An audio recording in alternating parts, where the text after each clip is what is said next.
सभी दर्शकों को जय श्री राम, वंदे मातरम। आज मैं लेके आया हूँ कक्षा 7 हिंदी पाठ 18 लोक माता अहिल्याबाई। कुछ भाग मैंने आपको कल पढ़ाया था, जो शेष भाग है वो मैं आज आप लोगों को बतलाने जा रहा हूं। तो आप लोगों ने कल देखा था कि अहिल्याबाई के पास युद्ध के लिए कुछ राजा महाराजा आ चुके थे, तो उन्होंने एक पत्र लिखकर भेजा कि यदि आप युद्ध चाहते तो मैं युद्ध के लिए तैयार हूं। आप पहले एक बात का जवाब दीजिए, सोचिए, विचारिए। यदि आप एक नारी से हार गए तो आपको ताजिंदगी यह सोचने को रह जाएगा कि बताओ मैं एक अबला से हार गया। यदि आप जीत भी जाते हैं इन्हीं कारणों से, तो समाज क्या कहेगा कि एक अबला के ऊपर आप ने विजय प्राप्त की। यदि लड़ते तो किसी मर्द से लड़ते। तो इस तरह से, और मैं लड़ने के लिए, संग्राम के लिए तैयार हूं। आपके पत्र का मुझे इंतजार है। तो इस तरह से जब उन्होंने संदेश भिजाया तो राघोबा महारानी की इस बात से घबरा गया और तुरंत पत्र लिखा।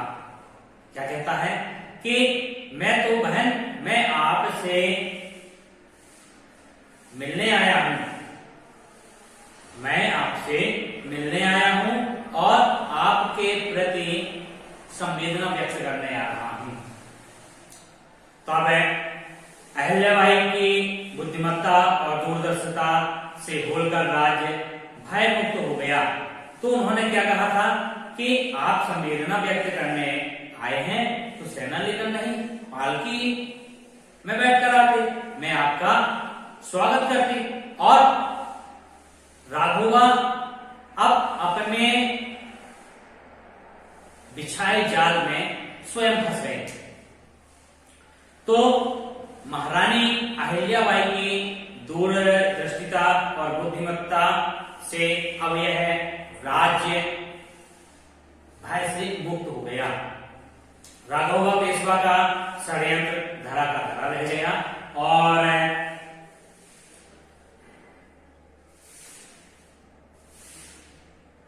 जब उनका षड्यंत्र धरा का धरा रह गया तो पालकी में बैठकर महारानी उनसे मिलने के लिए पहुंची। अहिल्याबाई ने उनका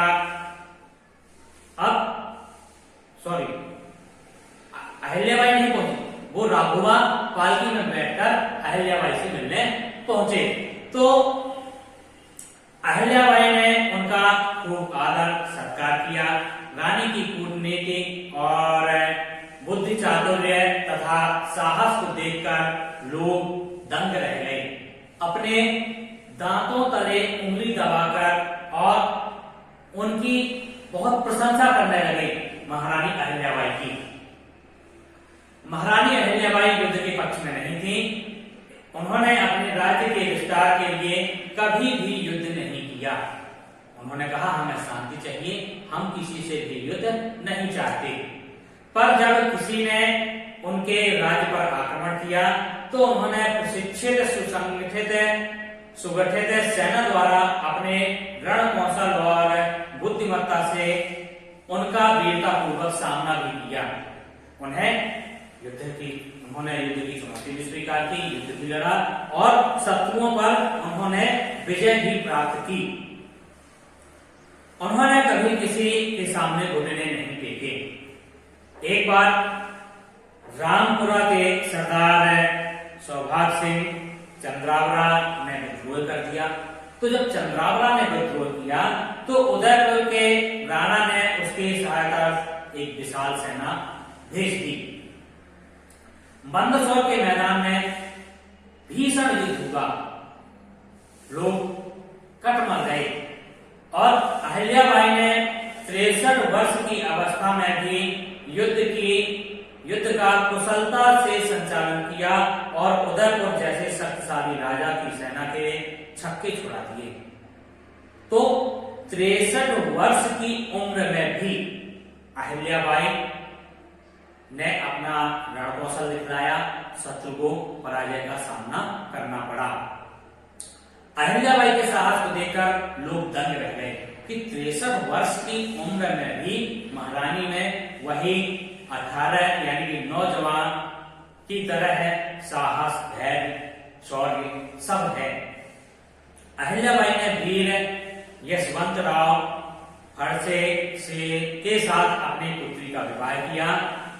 उसने अपनी वीरता और शौर्य से होलकर राज्य के चोर डाकुओं से मुक्त करा दिया। होलकर राज्य को चोर डाकुओं बेईमानों से मुक्त करा दिया। भीलों द्वारा लूटपाट की समस्या होलकर राज्य में हो रही थी। इस समस्या से निपटने के लिए अहिल्याबाई ने अपने विवेकास्त्र द्वारा भीलों के सरदार को ही यात्रियों की सुरक्षा का दायित्व भार दे दिया। तो अब बात आती है कि जो चोर होता है उसी से कह दिया जाए कि आपको इसकी रक्षा करनी है। यदि कोई सामान चोरी गया तो आपकी जिम्मेवारी है, अब आप इसको लुटा दें या उसकी सुरक्षा की। तो जब चोर को ही उसकी सुरक्षा का दायित्व दे दिया जाए तो सामान कौन चोरी करेगा? कोई नहीं। तो और नियम बनाया कि जिस इलाके के यात्रियों से लूटपाट होती है उसकी भरपाई वहां के भी करेंगे। अब क्या कहा कि जिस रास्ते में लूटपाट होगी उसकी भरपाई होगी, शासन नहीं करेगी, बल्कि जिस क्षेत्र में लूटपाट होगी वहीं के निवासी उसकी भरपाई करेंगे। अब आपका दायित्व है कि आप इनकी सुरक्षा करें। तो इस तरह इस समस्या से भी मुक्ति मिल गई और लूटपाट करने वाले भील सम्मान पूर्वक जीवन यापन करने लगे। अब उनको रोजी रोटी मिल गई शासन की ओर से। यात्री निर्भय होकर राज्य में विचरण करने लगे। इस तरह जुझारू व्यक्तित्व की धनी रानी अहिल्याबाई ने अपने वाक चातुर्य बुद्धि कौशल से सत्ता का कुशलता पूर्वक संचालन कर जनता को सुखी किया। अब वह रोज दरबार लगाती और प्रजा की समस्याओं का समाधान करने लगी। वीरगति पाने वाले सैनिकों एवं युद्ध में जाने वाले सैनिक परिवारों की सारी व्यवस्था स्वयं करती थी। उस परिवार में राशन पानी है, उन्हें कोई दुख तकलीफ नहीं है, इनका निरीक्षण महारानी स्वयं किया करती थी। वे कृषकों को सुविधाएं देती थी। लगान के रूप में कृषि पर कर लिया जाता था, जो बहुत कम होता उसे भी वे जनहित के कार्यों में खर्च करती थी। किसानों से टैक्स तो लेती थी पर बहुत ही कम मात्रा में लेती थी और जो टैक्स उनसे लिया उन्हीं के कार्यों में खर्च कर देती थी। तो तेरा तुझको अर्पण क्या लागे मेरा, यह सिद्धांत अहिल्याबाई का था। अन्य उद्योग धंधों को भी उन्होंने बढ़ावा दिया। महारानी अहिल्याबाई के शासनकाल में बहुमूल्य ग्रंथों की रचनाएं हुई और उन्हें संस्कृत, मराठी, हिंदी आदि भाषाओं का भी ज्ञान था।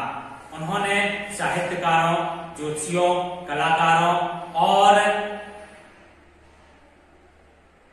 कई विद्वानों को दूसरे राज्यों से बुलाकर अपने राज्य में बसाया। विद्वानों को वे समय समय पर पुरस्कृत करती थी। अब जैसे कोई विद्वान है, यदि उसे कोई सुने ना तो उनका भी मन गिरता जाता है। तो उनकी मनोदशा अच्छी रहे इसलिए महारानी समय समय पर कवियों को बुलाती, काव्य सम्मेलन करती, कवि सम्मेलन करती, साहित्यकारों को तरह तरह की प्रतियोगिता करवाती, उनको पुरस्कृत करती और उन्हें नए नए रचनाएं करने के लिए प्रोत्साहित किया करती थी, तो जिससे उनको रोजगार मिला और समाज में एक नई दिशा दिखाई देने लगी। महारानी अहिल्याबाई का जीवन जनहित की मिसाल है। उन्होंने पूरे भारत में मंदिर बनवाए जो वास्तुकला के अनुपम उदाहरण हैं। कई मंदिरों का निर्माण करवाया और कोई भी जरूरतमंद व्यक्ति उनके दरबार से निराश नहीं लौटता था। ऐसी साहसी प्रतिभा संपन्न महान नारी भारत के गौरव के प्रतीक हैं। तो महारानी ने जगह जगह धर्मशालाएं बनवाई, कुएं बावड़ी आदि का निर्माण करवाया, पुरोहितों को दान दिया और विद्वानों को अपने राज्य में आश्रय दिया। इस तरह से एक वो सबसे अच्छी शासिका बनी। तो इस तरह से हम ऐसे महारानी अहिल्याबाई को साष्टांग प्रणाम करते हैं और ईश्वर से विनती करते हैं कि हे ईश्वर, यही सद्बुद्धि हर शासक को आप प्रदान करें। जय हिंद, जय भारत।